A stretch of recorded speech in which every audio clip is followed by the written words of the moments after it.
छात्रों, आज हम बीए द्वितीय वर्ष ऐच्छिक हिंदी इस कक्षा में आपका स्वागत है। मैं डॉक्टर शेख रज़िया शहनाज, बहरजी महाविद्यालय बसमत, ज़िला हिंगोली, महाराष्ट्र से।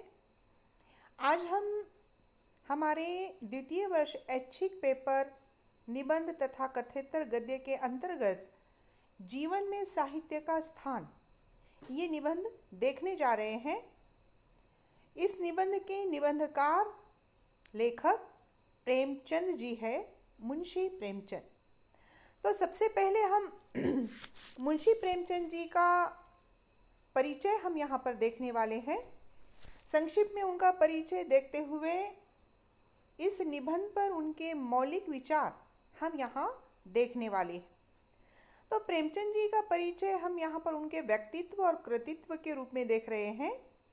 हिंदी उपन्यास सम्राट प्रेमचंद जी का जन्म लम्ही नामक गांव में 31 जुलाई 1880 को उत्तर प्रदेश में हुआ। आपका वास्तविक नाम धनपत राय श्रीवास्तव था। इनके पिता का नाम अजायब राय मुंशी तथा माता का नाम आनंदी देवी था। जब मुंशी जी 7 वर्ष के थे तभी इनकी माता का देहांत हो चुका था और इनकी 15 वर्ष की अवस्था में पिताजी भी चल बसे थे। आपकी आरंभिक शिक्षा उर्दू तथा फारसी में हुई और 15 वर्ष की अवस्था में ही उनका पहला विवाह हो गया था, जो अधिक समय तक नहीं चल सका। 1960 में उन्होंने एक बाल विधवा शिवरानी देवी से दूसरा विवाह किया। हम यहाँ ये देखते हैं कि यह हमेशा पारिवारिक समस्याएं तथा आर्थिक विपन्नता से जूझते नजर आते हैं। ऐसी कठिन परिस्थितियों में भी आपने अपनी पूरी पढ़ाई की। 1919 में बीए की उपाधि प्राप्त की और 1920 में गांधीवादी विचारधारा आंदोलन से प्रभावित होकर सरकारी नौकरी को आपने त्यागपत्र दे दिया। तो हम यहाँ पर देखते हैं कि हिंदी सम्राट या हिंदी उपन्यास सम्राट मुंशी प्रेमचंद जी का जन्म जो है लम्ही नामक गांव में हुआ 31 जुलाई 1880 में। तो हम यहाँ पर ये देखते हैं कि इनके आरंभिक शिक्षा जो है उर्दू फारसी में हुई। बचपन में ही माता पिता जल्दी ही गुजर गए। बहुत जल्दी इनका विवाह भी हुआ और वो अधिक समय तक नहीं चल पाया। और दूसरा उन्होंने विवाह 1906 में शिवरानी देवी से किया और शुरू से ही उनके घर की आर्थिक परिस्थिति ठीक नहीं थी और मुंशी प्रेमचंद जी बहुत आदर्शवादी थे, इसलिए वो पैसे के पीछे नहीं दौड़ा करते थे। अपना साहित्य वो पैसे के लिए नहीं लिखा करते थे, इसलिए आर्थिक परिस्थितियाँ उनकी बहुत कठिन थी। ऐसी ही अवस्था में उन्होंने अपनी पढ़ाई चालू रखी और फिर जब जैसे तैसे उनको सरकारी नौकरी मिली, लेकिन अपने सरकारी नौकरी का महत्व भी उनको इसके आगे उतना महत्वपूर्ण नहीं लगा। गांधीवादी विचारधारा से वे प्रभावित हुए और गांधीवादी विचारधारा से प्रभावित होकर गांधी जी के आंदोलन में वो सहभागी होने के लिए यानी कि सरकारी नौकरी से भी उन्होंने इस्तीफा दे दिया, यानी कि त्याग पत्र दे दिया। उसके बाद हम यहाँ पर देख रहे हैं उनका कृतित्व। हम ये देखते हैं कि प्रेमचंद उस काल में उर्दू फारसी का चलन ज़्यादा था, यही भाषा ज़्यादा प्रयोग में थी, इसलिए वो अरबी और फारसी और उर्दू पढ़ा करते थे। इसलिए प्रेमचंद पहले उर्दू में नवाब राय नाम से लिखा करते थे, लेकिन जब अंग्रेज़ों ने उनका ग्रंथ जो है सोजे वतन इस रचना जब्त की, तब उन्होंने प्रेमचंद नाम से हिंदी में लिखना आरंभ किया। दुनिया का सबसे अनमोल रतन ये उनकी पहली कहानी 1967 में प्रकाशित हुई। गोदान ये उनका सर्वश्रेष्ठ मौलिक उपन्यास है, जिसमें भारतीय किसान और मजदूर के शोषण की करुण कथा के साथ साथ मानवीय संवेदना की अनुभूति इसमें देखने को मिलती है। हिंदी कथा साहित्य में प्रेमचंद जी का महत्वपूर्ण योगदान है। आपने 300 से अधिक कहानियां लिखी, जो मान सरोवर नाम से 8 खंडों में संकलित है और विभक्त है। साथ ही 1 दर्जन से अधिक आपने उपन्यास लिखे। उनके उपन्यास साहित्य को देखते हुए बंगाल के प्रख्यात उपन्यासकार शरद चंद्र चट्टोपाध्याय ने उन्हें उपन्यास सम्राट से संबोधित किया। आपके साहित्य में आदर्श और यथार्थ का समन्वय, चारित्रिक विविधता, कथानक की विविधता, प्रगतिवादी विचारधारा का प्रभाव, मानवतावादी दृष्टिकोण, गरीब, शोषित, पीड़ित, बेकार और उपेक्षित पात्रों के प्रति आपके साहित्य में सहानुभूति दिखाई देती है। डॉक्टर रामविलास शर्मा ने उन्हें हिंदुस्तान की नई राष्ट्रीय और जनवादी चेतना का प्रतिनिधि साहित्यकार कहा है। मुंशी प्रेमचंद जी का देहांत जो है अक्टूबर 1936 में हुआ है। तो इस तरह से हम उनके कृतित्व को देखते हैं। उन्होंने जो कार्य किया है, साहित्य के प्रति उनका जो योगदान है।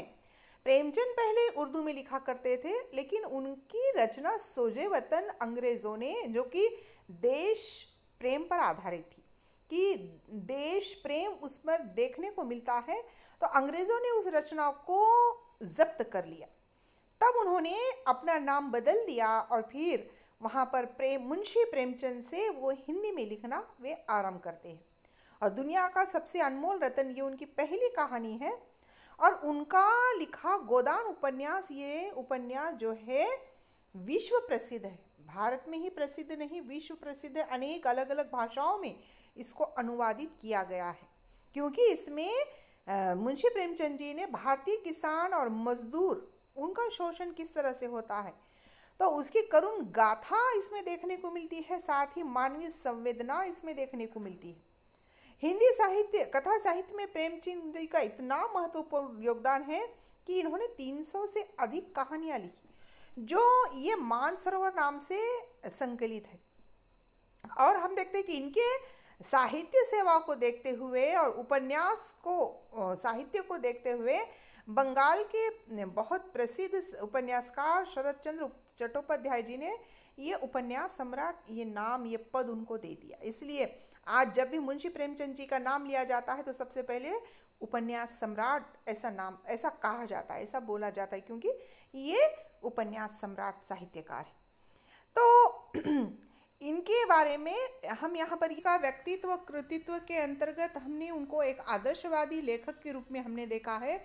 उनकी रचनाओं को हम यहाँ पर देखते हैं। उन्होंने बहुत सारी पत्रिकाओं का संपादन किया, जिसका नाम है ज़माना, मर्यादा, माधुरी, जागरण और हंस, ये उनके पत्रिकाएं हैं।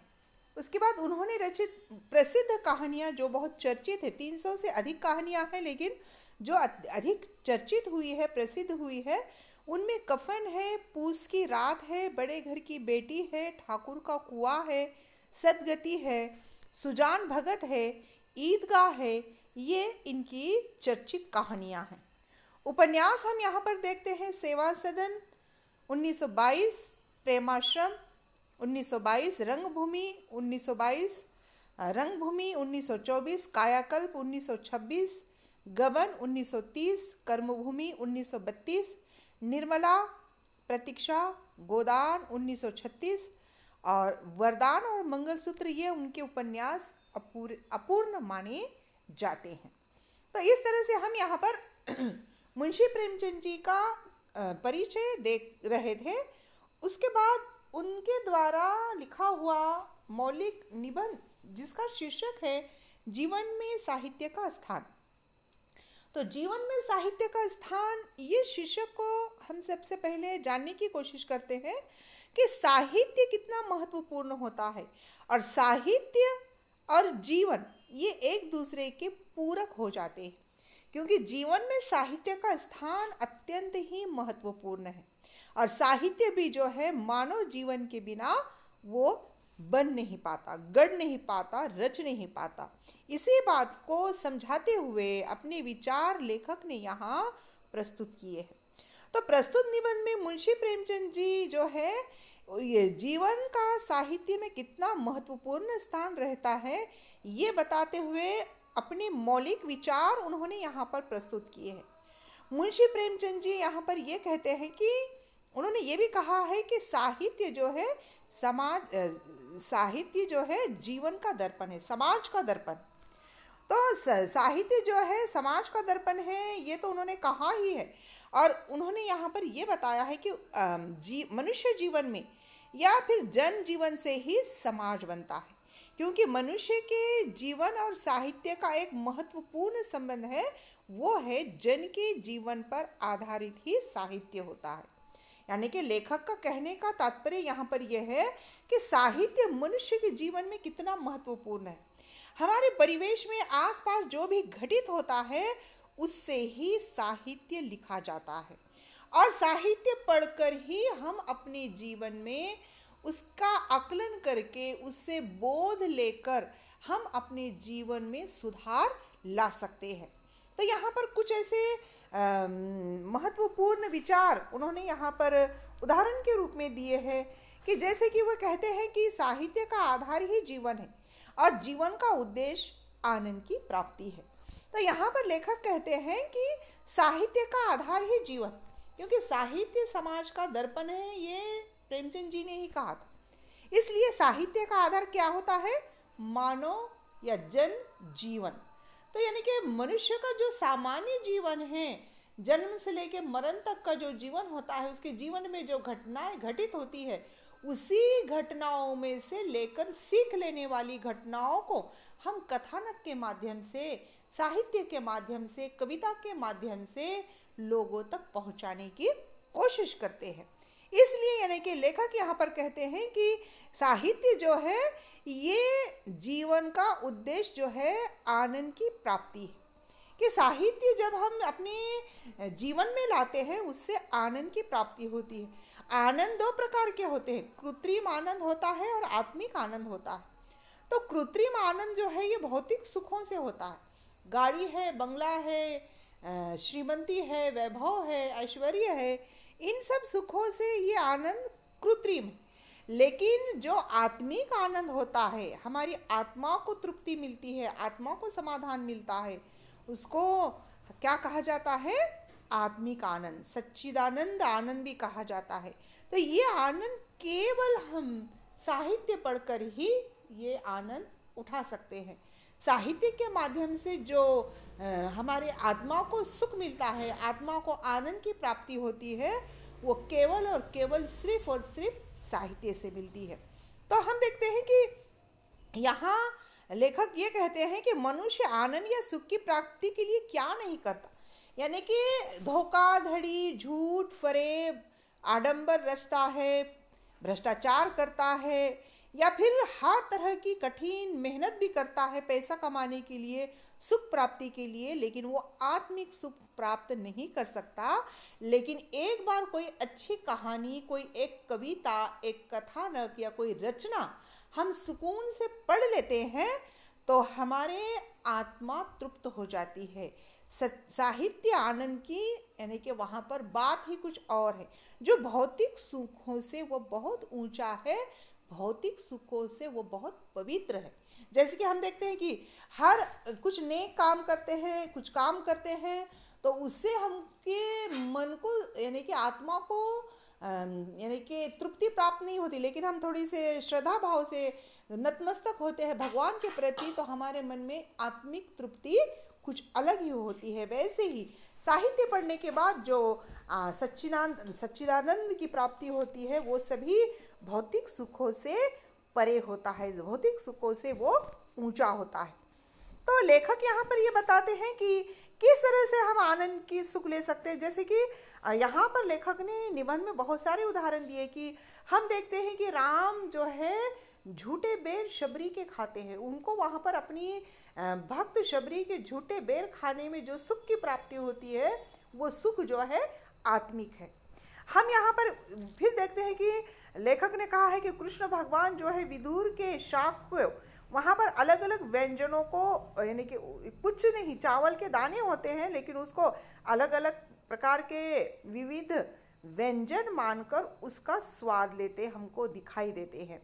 तो ये अपने भक्त के प्रति एक प्रेम यानी कि सत्यता वहाँ पर या संवेदना वहाँ पर निर्माण होती नजर आती है, जो कि सभी आनंदों से परे है, सभी सुखों से ऊंचा होता है। उसको यानी कि सच्चिदानंद कहा जाता है और साहित्य के द्वारा सच्चिदानंद की प्राप्ति होती है। लेखक यहाँ पर कहते हैं कि प्रेमचंद के अनुसार जहाँ ज्ञान और उपदेश असफल होते हैं वहाँ साहित्य काम आता है। साहित्य मस्तिष्क की वस्तु न होकर हृदय की वस्तु है। इसलिए तो सभी धर्माचार्यों ने मानव जीवन के सुख दुख की कथाएं रची है, जिसे जातक कथाएं कहा जाता है। जैसे कि उदाहरण के तौर पर हम यहाँ पर देखते हैं तौहेर है, कुरान है, इंजील है, बाइबल, ये सभी मानवीय कथाओं के ही संग्रह यानी कि साहित्य जो धर्मों की आत्मा बन गए। यहाँ प्रेमचंद जी ये बताना चाहते हैं कि ज्ञान और उपदेश जहां असफल हो जाते हैं वहां साहित्य काम कर जाता है। ज्ञान और उपदेश असफल होने का मतलब है हमारे दुनिया में, हमारे देश में बड़े बड़े पंडित, विद्वान, ज्ञाता, विदुषी ज्ञान बांटने वाले होकर गए हैं। ज्ञान को दर्शाने वाले बहुत बड़े बड़े धर्म ग्रंथ हैं, लेकिन ये सब बेकार जब हो जाते हैं, जब उपदेश देने वाले बड़े बड़े उपदेश जहाँ पर दिए जाते हैं वो उपदेश भी असफल हो जाते हैं, किसी प्रकार का वो प्रभाव नहीं करते, तो साहित्य उस इंसान के हृदय पर प्रभाव करता है। क्योंकि साहित्य ये दिमाग से उपजा हुआ नहीं होता, वो हृदय से निकलता है। साहित्य ये मस्तिष्क की वस्तु नहीं है। ये सोच समझकर शातिर दिमाग से बोलना ये कै में होता है, उपदेश में होता है, ज्ञान ग्रंथों में होता है। लेकिन हम देखते हैं साहित्य जो है वो तो मन से निकलता है। इसलिए यानी कि साहित्य जो है ये मस्तिष्क की वस्तु ना होकर वो हृदय की वस्तु है। मन की संवेदनाओं को अभिभूत करने वाला साहित्य होता है। इसलिए तो सभी धर्माचार्यों ने यानी कि जो धर्म के अधिकारी है उन्होंने ये समझ लिया है कि भाई अपने धर्म का प्रचार करना है तो को संवेदनशील कथाओं को लेकर उसके माध्यम से अपने धर्म का प्रचार करना है। तो तब उन्होंने मानवीय जीवन के सुख दुखों की कथाएं लेकर ये जातक कथाएं रची। जातक कथाओं से तात्पर्य है सुनी सुनाई कथाएं या फिर उपदेशात्मक, बोधात्मक, जिससे हम सीख ले सकते हैं, ऐसी कथाएं। तो सभी धर्म ग्रंथों में हम ये ऐसी कथाएं देखते हैं। हम देखते हैं कि पुराणों में, धर्म ग्रंथों में हम देखते हैं, रामायण महाभारत में ऐसी कई कथाएं आ जाती है बीच बीच में। तो ये कथाएं जो है तो हम देखते हैं धर्म ग्रंथों में, तौहेर में, कुरान, बाइबल, ये सभी धर्म ग्रंथों में मानवीय जीवन से जुड़ी हुई कथाएं आ जाती है। और जिसके कारण ही क्या होता है, ये साहित्य यानी कि धर्मों की आत्मा बन जाते हैं। तो इस तरह से हम देखते हैं कि किस तरह से साहित्य जो है ये मन से उपजने वाला, मन से निकलने वाला ये अनुभूति है। उसके बाद हम देखते हैं कि जीवन में साहित्य की उपयोगिता ये है कि मनुष्य का प्रकृति से सामंजस्य उत्पन्न कर प्रकृति में विश्व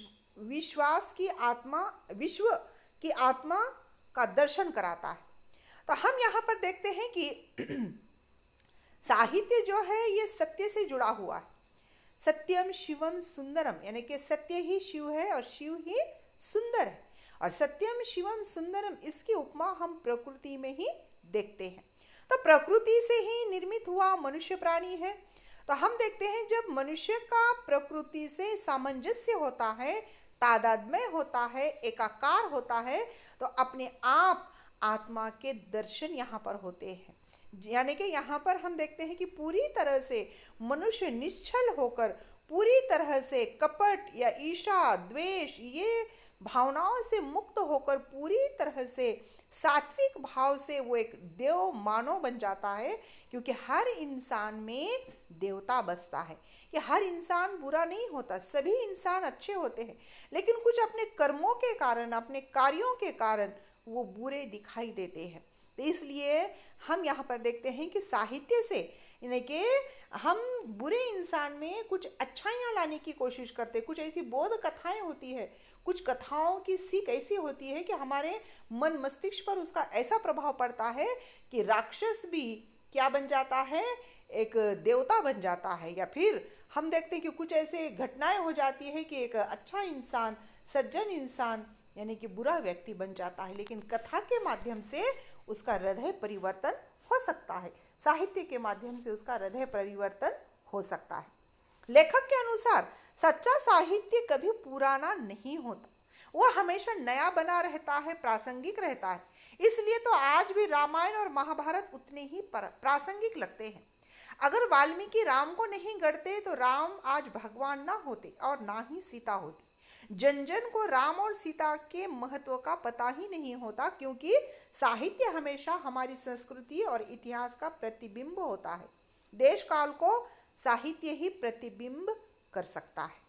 तो लेखक यहाँ पर ये बताते हैं कि साहित्य हमेशा सच्चा होता है और साहित्य कभी पुराना भी नहीं होता कि भाई नहीं ये पुराना हो गया, अब इसको नहीं पढ़ना है। नहीं, हम देखते हैं कि वो हमेशा हर युग में नया रहता है, क्योंकि हर युग में वो प्रासंगिक है। हर युग में अच्छे और बुरे की तमीज़ सिखाना, अच्छे और बुरे के बारे में बताना ये ज़रूरी है। इसलिए तो आज भी हम देखते हैं रामायण और महाभारत के माध्यम से हम सीख लेते हैं। तो हम देखते हैं कि वाल्मीकि ने जो रामायण लिखी है, वो रामायण में उन्होंने प्रमुख नायक के रूप में राम को रखा और नायिका के रूप में सीता को रखा। राम और सीता के जीवन को इस कथा में उन्होंने प्रस्तुत किया। और राम की कथा को प्रस्तुत ना करते तो एक आदर्शवादी बेटा, आदर्श यानी कि पिता, आदर्श भाई, आदर्श पति, आदर्श पत्नी, आदर्श भक्त, आदर्श प्रजा, आदर्श मित्र, आदर्श भक्त हमको नजर नहीं आते। कि आदर्शता का प्रतीक ही, समन्वय का प्रतीक ही हमको रामायण नजर आता है। तो रामायण ना होती तो हमको आदर्शता के महत्व को समझने में कठिनाई आती। तो यानी कि वाल्मीकि ने रामायण लिखकर एक आदर्श राम यहाँ पर हमारे सामने प्रस्तुत किए, इसलिए ही वो आज यानी कि श्री भगवान बन गए, श्री राम भगवान जाने जाते हैं। और ना ही अगर से वो सीता के चरित्र को गढ़ते तो सीता का भी महत्व आज हमको पता नहीं होता। इसलिए राम और सीता का महत्व हमको साहित्य से ही पता चला है। महाभारत में भी हम देखते हैं कि किस तरह से सत्य, और हम देखते हैं कि किस तरह से रिश्ते नाते यानी कि खून के रिश्ते भी हम देखते हैं कि धन संपत्ति के आगे मायने नहीं रखते। ये सीख हमको महाभारत के माध्यम से हमको सीखने को मिलती है। तो ये सारी बातें जो है हर देश में, हर समाज में, हर युग में ये प्रासंगिक होते हैं। तो यानी कि ये जो है साहित्य जो है हमारे देश की संस्कृति, हमारे देश का इतिहास, हमारे देश की सामाजिक, राजनीतिक, सांस्कृतिक, शैक्षणिक, ये सभी यानी कि क्षेत्र के बारे में ये आईना दिखाता है। तो देश काल को ही यानी कि साहित्य में जो देश काल लिखा जाता है तो साहित्य ही उसको प्रतिबिंबित करता है। प्रतिबिंबित करने का मतलब उसका झलक दिखाना, उसका आईना दिखाना, उसकी सच्चाई दिखाने का काम साहित्य करता है। तो इस तरह से हम देखते हैं कि किस तरह लेखक ने अपने मौलिक विचार यहाँ पर प्रस्तुत किए। लेखक यहाँ पर बहुत एक ऐसे उदाहरण देते हैं। नादिर शाह का यहाँ उदाहरण देते हैं। कहा जाता है कि नादिर शाह एक बहुत ही निर्दयी मनुष्य था जो दिल्ली में राज करता था और दिल्ली में उसने कत्लेआम कर दिया था। इतने लोगों को उसने मार डाला था, कत्ल कर दिया था कि खून की नदियां बहने लगी थी और कोई बच ही नहीं रहा था। अभी सभी लोग परेशान थे कि भाई अब हमारी बारी है। तो किसी की हिम्मत नहीं हो रही थी कि नादिर शाह को जाकर समझाए कि इतने क्रूर व्यक्ति के मन को काबू में कैसे रख करे। तो ऐसे में उनका एक वजीर था जो कि एक शायर था, रसिक कवि था। उसने हिम्मत करके एक ऐसा शेर अपने बादशाह के सामने पढ़ा, नादिर शाह के सामने, कि वो शेर सुनकर उस नादिर शाह का हृदय परिवर्तन हो गया और उसने अपने आप को यानी कि एक शिक्षा दी कि भाई मैंने कितने लोगों का कत्लेआम किया है। उसको पश्चाताप हुआ।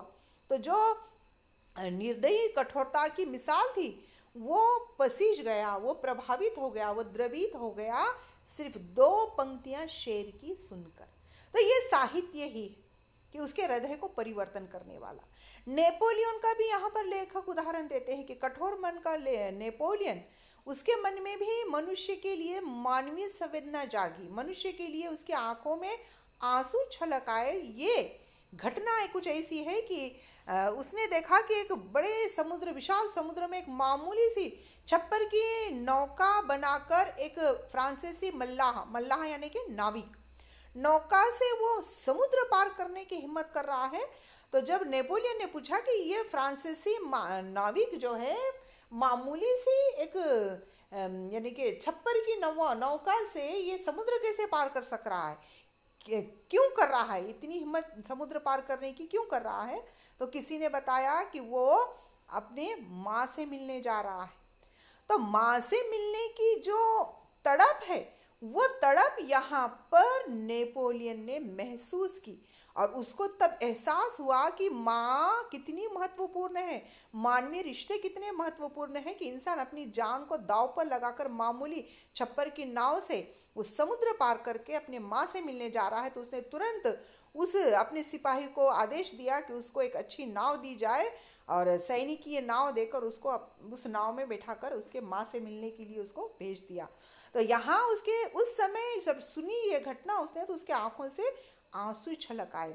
तो यहाँ लेखक का कहने का तात्पर्य यह है कि हर मनुष्य में देवता बसते हैं, बस उस देवता के भाव को जगाने की जरूरत है और देवताओं के भाव को जगाने के लिए उचित घटना, उचित शब्दों का सही समय में प्रयोग करना जरूरी होता है। और ये सही शब्द और सही घटनाएं हमको साहित्य में ही देखने को मिलती है। इसलिए तो मानव सभ्यता साहित्य पर ही आधारित है। लेखक का कहने का तात्पर्य है कि मानव की जो सभ्यता, संस्कृति जो है, ये अच्छाइयाँ जो है, ये सारी जो है साहित्य से ही वो मिली हुई है, साहित्य पर ही आधारित है। उसके बाद हम देखते हैं कि लेखक कहते हैं कि राष्ट्र, देश, समाज, जन की आत्मा की प्रतिध्वनि साहित्य है।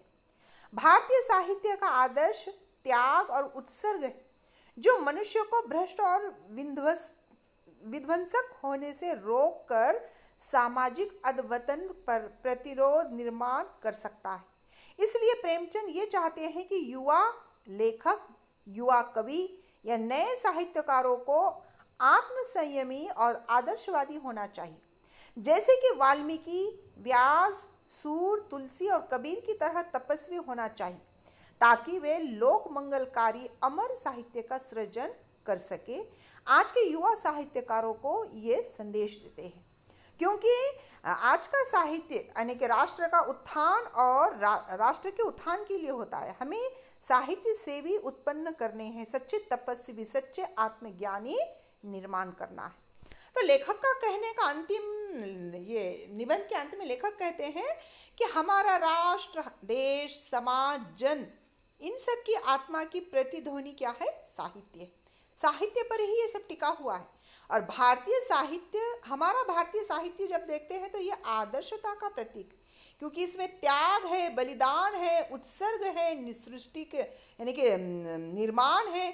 तो यहाँ पर ये जब हम ये अपना भारतीय साहित्य पढ़ते हैं तो मनुष्य को ये साहित्य भ्रष्ट और विध्वंसक होने से रोकता है, बुरा होने से रोकता है, उसका अधपतन होने से वो रोकता है। इसलिए ही प्रेमचंद कहते हैं कि आज के जो नए साहित्यकार हैं उनको भी तपस्वी जैसा होना चाहिए, उनको भी आत्मसंयमी होना चाहिए, आदर्शवादी लेखक होना चाहिए। जैसे कि प्राचीन काल में वाल्मीकि होकर गए हैं, वैदिक काल में वाल्मीकि, व्यास, भक्ति काल में सूर, तुलसी, कबीर हुए हैं।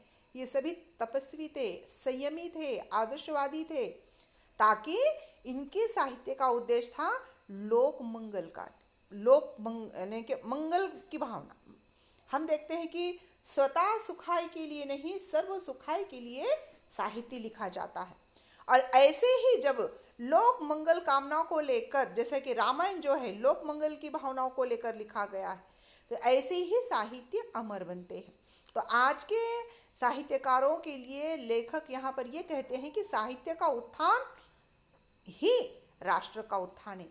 हमें साहित्य से भी ऐसे उत्पन्न करने हैं जो सच्चे हो, तपस्वी हो और आत्मज्ञानी हो।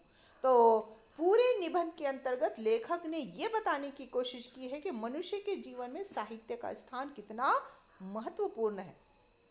तो इस तरह हम देखते हैं कि मुंशी प्रेमचंद जी ने साहित्य मनुष्य के जीवन में कितना महत्वपूर्ण स्थान रखता है, इस बात को समझाने के लिए कई मौलिक उदाहरणों द्वारा निबंध को सशक्त और मौलिक बनाने की कोशिश की है। कि उन्होंने इस निबंध के माध्यम से ये बताया है कि साहित्य का जीवन में कितना महत्वपूर्ण स्थान है और क्यों है। तो इस तरह से आज की ये कक्षा यहीं पर समाप्त होती है। धन्यवाद।